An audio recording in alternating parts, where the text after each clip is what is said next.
दुनिया के 10 ऐसे जानवर जो विलुप्त हो चुके हैं। नंबर 1, डोडो। दोस्तों, इस पक्षी के बारे में आप में से बहुत से लोगों ने जरूर सुना होगा। इनके बारे में कहा जाता है कि ये पक्षी उड़ नहीं पाते थे और ये बहुत ही बेवकूफ थे, लेकिन इस बात में कितनी सच्चाई है? इस पक्षी के विलुप्त होने के पीछे सबसे बड़ा कारण इंसान ही थे। इनका वजन करीब 13 किलो हुआ करता था और इनकी हाइट 3 फीट से भी ज्यादा थी। ये पक्षी मॉरिशस के एक छोटे से आइलैंड में रहा करते थे, जहाँ पर इनका शिकार करने वाला कोई नहीं था, जब तक कि इंसानों ने इस आइलैंड पर कदम नहीं रखा। इसके बाद सिर्फ 100 सालों के अंदर ही ओवर हंटिंग की वजह से ये पक्षी हमारे पृथ्वी से हमेशा के लिए विलुप्त हो गए। जब अमेरिका के म्यूजियम ऑफ नेचुरल हिस्ट्री के कुछ वैज्ञानिकों ने इनके सिर और दिमाग के साइज की तुलना की, तब उन्हें पता चला कि ये पक्षी आज के कबूतरों से भी ज्यादा होशियार हुआ करते थे, इसलिए इन्हें बेवकूफ कहना गलत होगा। आपको बता दें कि कबूतर अलग अलग शेप और साइज की चीजों में फर्क कर सकता है और ये इंसानों के चेहरे को भी याद रख सकता है, जो कि सच में कमाल की बात है। Number 2, quagga.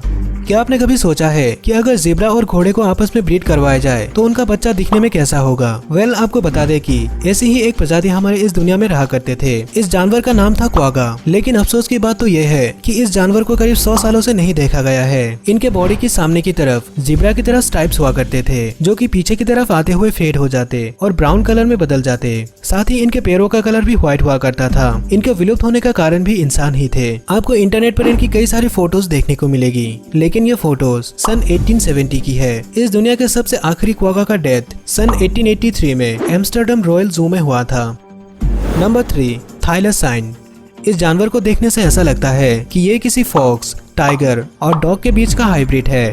आपको क्या लगता है कि ये क्या है? आपको शायद थोड़ा सा अजीब जरूर लग रहा होगा, लेकिन ये एक मार्सुपियल प्रजाति का जानवर था। आज इस जानवर के बहुत ही कम फोटोज और वीडियोस मौजूद है। ओवर हंटिंग की वजह से ये जानवर करीब 100 साल पहले ही विलुप्त हो चुके हैं। इनमें से आखिरी थाइलरसाइन की मौत ऑस्ट्रेलिया के हॉबर्ट जू में हुई थी। जेनेटिक आइसोलेशन की वजह से इनके जीन्स काफी अलग थे, लेकिन ये काफी हद तक तस्मानियन डेविल के साथ मिलते जुलते हैं।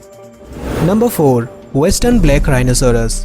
साल 2011 में international union for conservation of nature नाम के संगठन ने इस राइनो को विलुप्त घोषित कर दिया था। वेस्टर्न ब्लैक राइनोसोरस करीब 12 फीट लंबा हुआ करता था और 5 फीट से भी ज्यादा ऊंचा हुआ करता था। इनका कुल वजन करीब 1300 किलो हुआ करता था, लेकिन इनके सबसे बड़े फीचर थे इनके ये दोनों सींग। इनमें से बड़ा वाला करीब 4.2 इंच का था और छोटा वाला करीब 2 इंच का हुआ करता था। ये भी उन्हीं जानवरों की लिस्ट में आता है जो कि हंटिंग की वजह से विलुप्त हो चुके हैं, क्योंकि ब्लैक मार्केट में इनके सींग की कीमत करीब 20 लाख रुपए तक हुआ करता था। और इसका सबसे बड़ा कंज्यूमर था चाइना, क्योंकि चाइना में इसे पारंपरिक दवाई बनाने में इस्तेमाल किया जाता था। शिकारियों के लिए इनका सींग किसी सोने से कम नहीं था, इसलिए इतनी तेजी से इनका शिकार किया जाता था। Number 5, golden toad.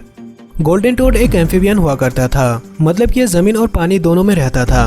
लेकिन अफसोस की बात तो यह है कि यह छोटा सा जीव अब इस दुनिया से विलुप्त हो चुका है। आपको बता दें कि यह जीव मौसम में हुए हल्के से बदलाव को भी झेल नहीं पाता था और यही इनके विलुप्त होने का कारण भी बना। दरअसल इनके आखिरी सालों में बारिश थोड़ी लेट शुरू हुई थी और जब शुरू हुई थी तब भारी मात्रा में बारिश हुई थी, जिसे ये झेल नहीं पाए थे।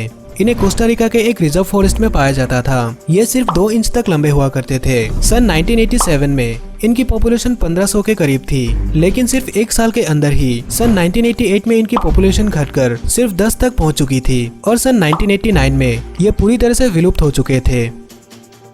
Number 6, imperial woodpecker. इस बर्ड के बारे में लोग अब तक पूरी तरह से श्योर नहीं है कि यह विलुप्त हो चुका है या नहीं, लेकिन ज्यादातर लोगों का मानना है कि यह पक्षी विलुप्त हो चुका है। यह दुनिया का सबसे बड़ा वुडपेकर हुआ करता था, क्योंकि यह करीब 20 इंच लंबे हुआ करते थे।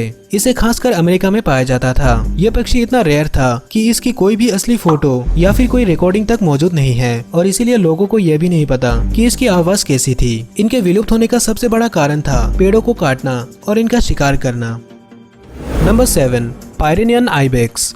ये जीव साल 2000 में विलुप्त हो चुका है। इस जानवर को स्पेन और फ्रांस में पाया जाता था। इसके पास 2 लंबे लंबे सींग थे और शरीर पर काफी घने बाल भी थे। इनका वजन करीब 65 किलो हुआ करता था और ये अपने लंबे सींगों के साथ एक बहुत ही अनोखा जानवर था। और शायद यही वजह थी कि फ्रांस और इंग्लैंड के शिकारी इन्हें बेहद पसंद किया करते थे और इनका शिकार किया करते थे।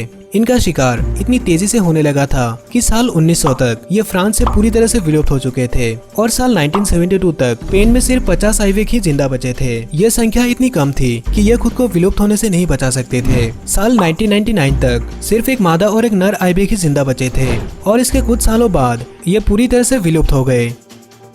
Number 8, पिंटा island tortoise. दोस्तों अभी आप जिस कछुए को देख रहे हैं उसका नाम जॉर्ज था और यह अपनी प्रजाति का सबसे आखिरी कछुआ था। इसके कीपर्स ने हर मुमकिन कोशिश की थी ताकि इसे ब्रीड करवाया जा सके, लेकिन वे लोग कामयाब नहीं हो पाए। साल 2012 में जॉर्ज की मौत हो गई और इसी के साथ साथ यह प्रजाति भी पूरी तरह से विलुप्त हो गई। जॉर्ज को कई बार मेट कराने की कोशिश की गई थी, लेकिन उसमें से कोई भी अंडा फर्टिलाइज नहीं हो पाया था। जॉर्ज पिंटा आइलैंड में रहा करता था और उसे साल 1972 में रेस्क्यू किया गया था, लेकिन अफसोस इतने सारे कोशिशों के बावजूद कोई भी इस प्रजाति को विलुप्त होने से नहीं बचा पाया। Number 9, Caribbean monk seal. जब सील की बात आती है तब आपके दिमाग में सफेद बर्फ के ऊपर रेंगते हुए विशाल जीव की तस्वीर आ जाती है, लेकिन ये सील उनसे थोड़ा अलग किस्म का हुआ करता था। ये सील आज से करीब 100 साल पहले तक कैरिबियन में रहा करते थे। जब क्रिस्टोफर कोलंबस ने खुद इनकी खोज की थी तब इनका स्किन और मांस बहुत ही महंगे दामों में बिकने लगे थे। इसके बाद यूरोपियन सेटलर ने इनका शिकार करना शुरू कर दिया। इसके कुछ सालों बाद लोगों को लगने लगा कि ये सील वहाँ पर मौजूद मछलियों के लिए खतरा बन चुका है और इसीलिए इन्हें मारना ही ठीक रहेगा। ये सील इतने शांत हुआ करते थे कि लोग बड़ी ही आसानी से इनका शिकार किया करते थे। आज से 100 साल पहले ये कोलंबिया में पाए जाते थे, लेकिन उसके बाद से अब तक इनके देखे जाने की कोई खबर नहीं है। नंबर 10, ग्रेट ऑक। ग्रेट ऑक पेंगुइन की एक प्रजाति थी और यह आज से कुछ सालों पहले तक समंदरों में तैरा करते थे। ग्रेट ऑक करीब 30 इंच लंबे हुआ करते थे और इनका वजन 20 किलो से भी ज्यादा हुआ करता था। इनका शरीर पीछे से काले रंग का था और सामने से सफेद रंग का हुआ करता था। साथ ही इनके सिर पर 2 व्हाइट स्पॉट भी थे, जिसकी वजह से इन्हें पेंगुइन कहा जाता था, जो कि एक गैलिक शब्द है और इसका मतलब है व्हाइट हेड। इन्हें इनके पंखों और अंडों के लिए शिकार किया जाता था। इनके अंडे 5 इंच तक लंबे हुआ करते थे। साथ ही इनका मांस भी बहुत ही महंगा हुआ करता था। ये जीव बहुत ही शांत स्वभाव के हुआ करते थे और इसी वजह से लोग बड़ी ही आसानी से इनका शिकार किया करते थे।